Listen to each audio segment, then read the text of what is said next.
Hey everyone, welcome to homework 3.20. I'm going to start with the classwork, the last problem in the classwork, and go over this part 2. If you feel like you could already do that or you don't need my help, feel free to skip ahead to the next section. All right, so let's take a look. It says that we have the equation 3 to the power of x. Well, again, we have our TI-83, so let's go ahead and put in 3 to the power of x in our calculator and go to table. Then we have that information up and ready to go. Some of our table has already been filled out here, so we can go ahead and continue to fill out that table. 9, 10, right? And at 9, we have 19,683 and 59,049. All right, so every time x increases by 1, very sorry, you all are being very loud right now. Every time that x increases by 1, we see that we are multiplying by 3, right? And we see that here in the factor of our equation. So we know that every time x increases by 1, g of x or y is multiplied by 3. All right. It says choose two new input values that are consecutive whole numbers and find their output values. So we did 9 and 10. That's what I did as an example here. You could have gone ahead and scrolled down in your calculator and chosen other values as well if you wanted to do 17 and 18. Okay, you could have done that.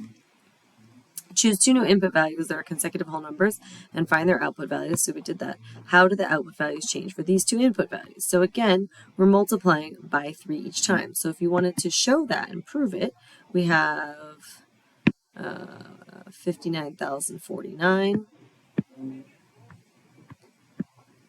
Oop, I think I need to move this up a little bit. 59,049 divided by 19,683. So 19,683, which gives us 3. So that shows us that, again, the output values are multiplied by 3. And again, that's finding our factor. That's finding what we're multiplying by each time, which in an exponential function should be the same every time. We're multiplying by 3 every single time. Complete the table with the output when the input is x and the x is x plus 1. So now here, for x then, our equation would be 3 to the power of x, and for x plus 1 would be 3 to the power of x plus 1. All right, so we've done that part. You can just say check C table. 11, look at the change in output values as x increases by 1. Does it still agree with your findings earlier? Show your reasoning. So to show the output value changing, we would again, to find the factor, look at y sub 2 over y sub 1, or the later y over the earlier y. So if I put 3 to the power of x plus 1 over 3, thinking about our exponent rules, this is, 3 to the power of x. Thinking about our exponents rules, when we divide, we subtract the exponent. Okay, so this would be 3 to the power of x plus 1 minus x, right? We're subtracting the exponent. We do that, we end up with just 3 to the power of 1, or 3. And so this does, in fact, show us that with this model, with the next range of values, or the next value, the consecutive value, we would get 3 as our factor. It says choose two x values where one is 3 more than the other. For example, 1 and 4. How do the output values of g change as x increases by 3? So let's take a look at that. Here, let's do 1 and 4 as it gives us an example. So when the output value for 4 is 81, the output value for 1, in this case, if I were to substitute a 1 in here, is 3. Now here, because we're going over a larger increment, we're not going to be multiplying by 3 each time. We're instead going to be multiplying by 27. And that makes sense here because we would be moving up 3 times, right? Going from 1 to 4 is moving up 3 times. We'll be multiplying by 3 times. And so our factor here to get from 1 to 4 would be 27. Let's look at another one though. If we were to look at 7 to 10, for example, we have 59,049 divided by 2,187. Again, this is increasing by 3s though, not increasing by 1s. So our factor, our actual factor would need to be increasing by each one. But let's say we have 59,049 divided by 2187. We also get 27.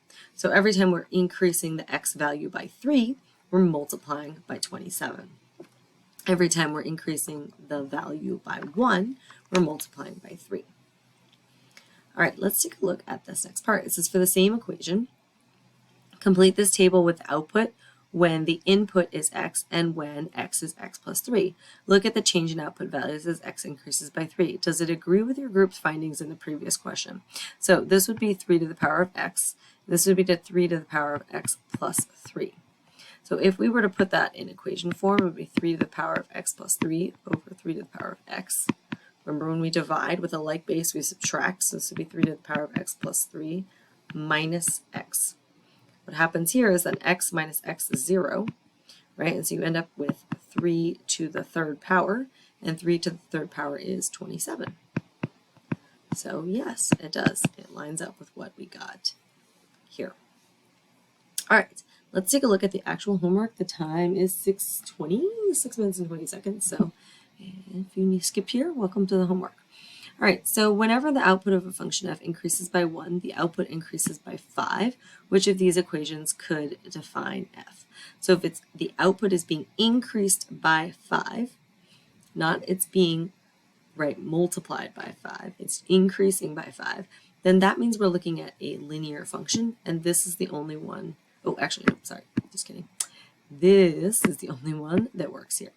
This one's tempting, but that 5 means that's the starting value, right? The number in front of the x is our slope. That's telling me that something is increasing by that number each time. All right, let's take a look. Uh-oh, my computer seems to have frozen. Okay, here we go. The function f is defined by f of x equals 2 to the power of x. Which of the following statements is true about the values of f? Select all that apply. So for the values of the output. When the input increases by 1, the value of f increases by 2. No, that would mean we're adding 2 each time, which would mean it is 2 times x, not 2 to the power of x. When the input is increased by 1, the value of f increases by a factor of 2. Yes, there we go. The factor means we're multiplying. When x increases by 3, the value of f increases by 8. That would again mean we're adding 8. That's not necessarily true. When the input x increases by 3, the value of f increases by a factor of 8. Yes, and here's why. Because we would do 2 to the third power, and that is in fact 8. Right? 2 times 2 times 2 is 8. So that means the factor between an x value that is increasing by 3, your y values would be multiplied by 8. When the input x increases by 4, the value of f increases by a factor of 4. No, so here it would be 2 to the fourth power. It would be much more, it would be 16, not by a factor of 4. Number 16, the two lines on the coordinate plane are graphs of functions f and g. Use the graph to explain why the value of f increases by 2 each time the input increases by 1. Use the graph to explain why the value of g increases by 2 each time the input increases by 1. So you can use any 2 points here to explain that. So let's say for g that I want to go ahead and prove that. So let's start with here. We're going up by 2, 4, 6.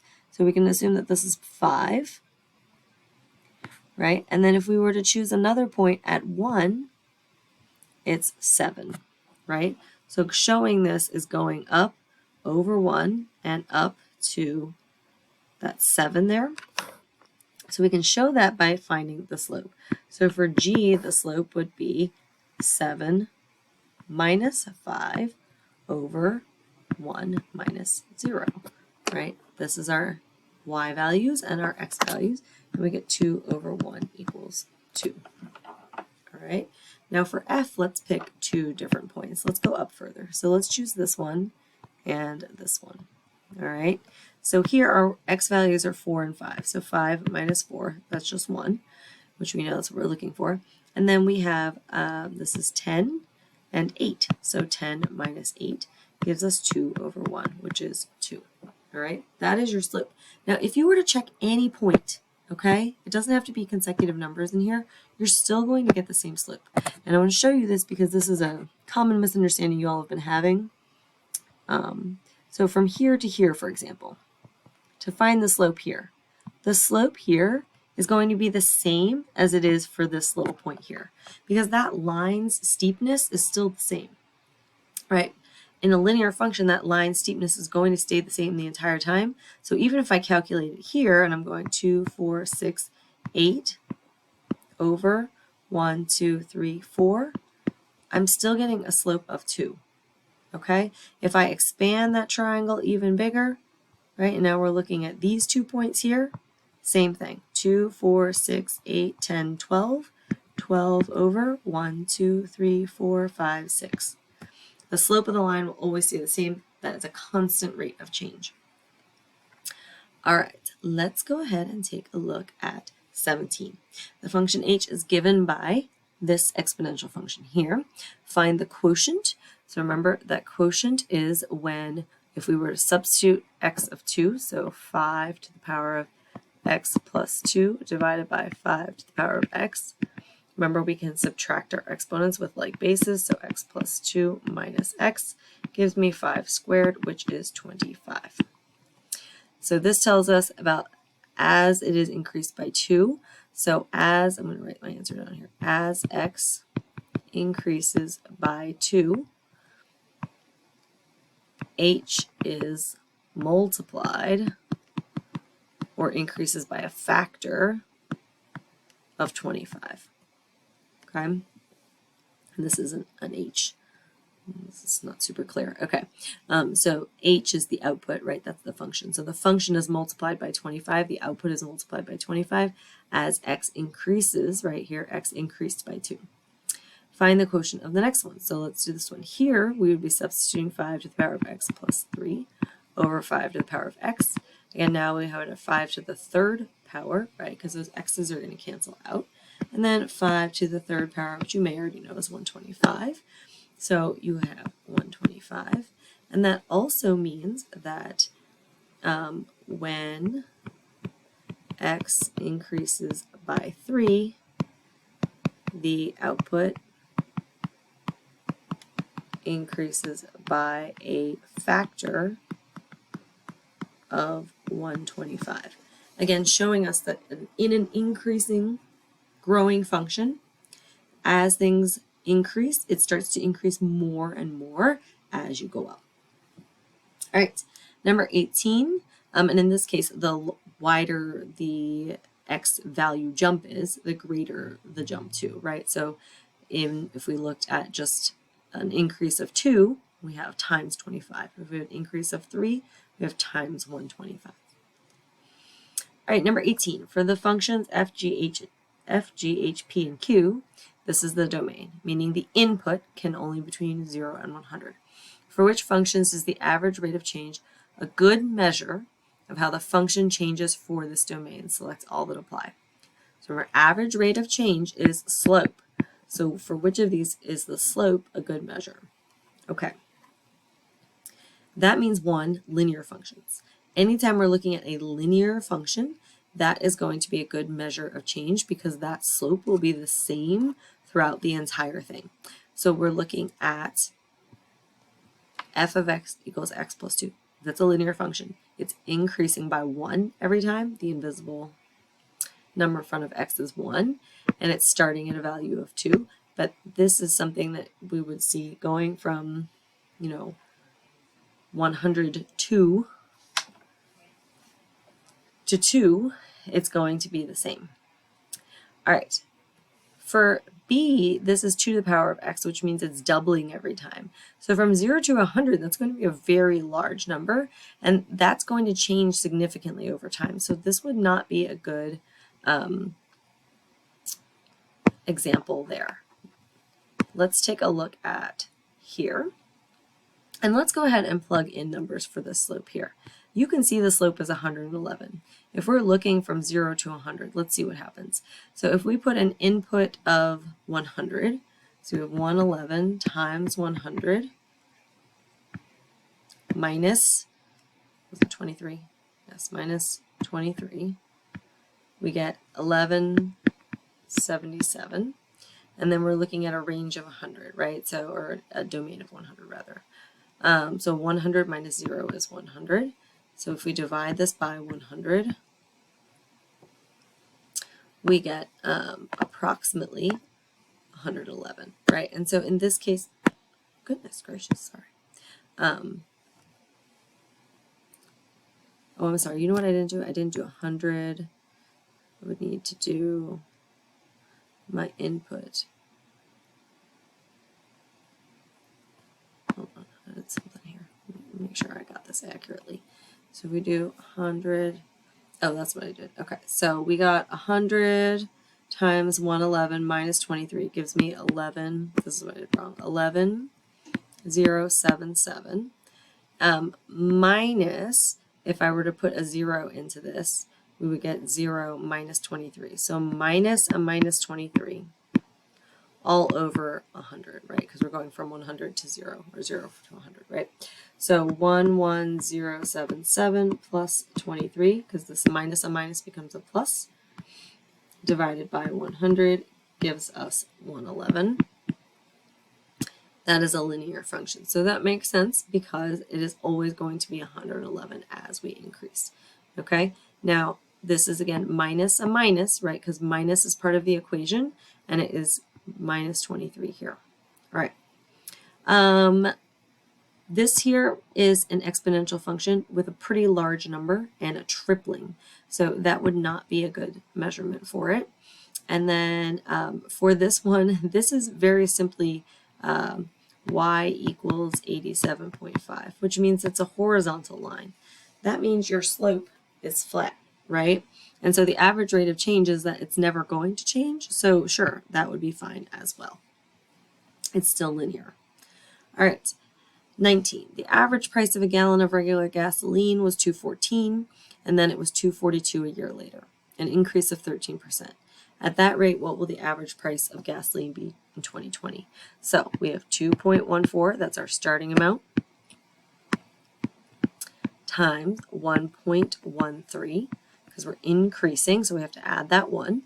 And then it's to the power of the number of years since 2016. So that's to the power of 4 because it's been 4 years since 2016. So let's do that. 2.14 times 1.13 to the power of 4 gives us $3.49. Number 20. A credit card charges a 14% annual nominal interest rate and has a balance of $500. If no payments are made and interest is compounded quarterly, okay, so this is annual nominal interest rate. That's again name, just what they're calling it. It's not actually how much you're going to earn. Which expression could be used to calculate the account balance in 3 years? All right, so we have several things happening. One, this percent rate is being broken up into 4s because it's being compounded quarterly. So that means I have to divide my 14% by 4 before adding it to 1. And then I have to raise it to the power of 4 because I'm doing it 4 times.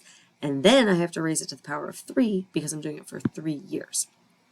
So we have 500 times 1 plus 0.14 divided by the 4 times I'm doing that, to the power of 4 because I'm doing it 4 times a year, and then to the power of 3 because I'm doing it for 3 years.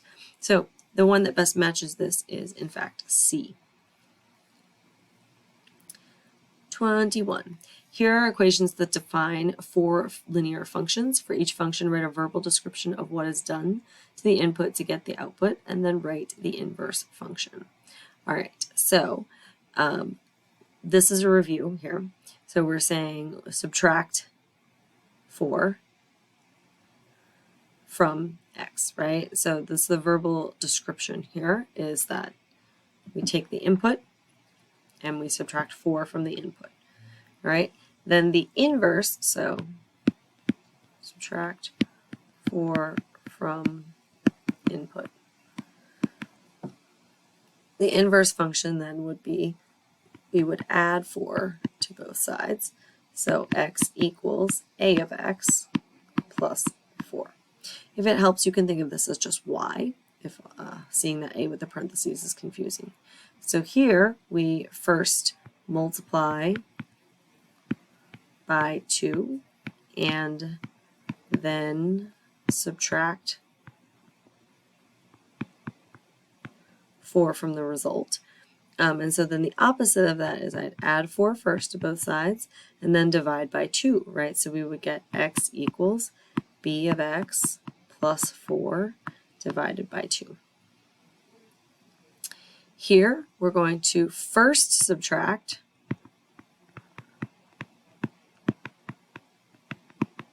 4 and then multiply by 2. Okay, so the inverse of that is then I would first divide by 2, right, and then add 4. So your inverse would be x equals c of x divided by 2 plus 4.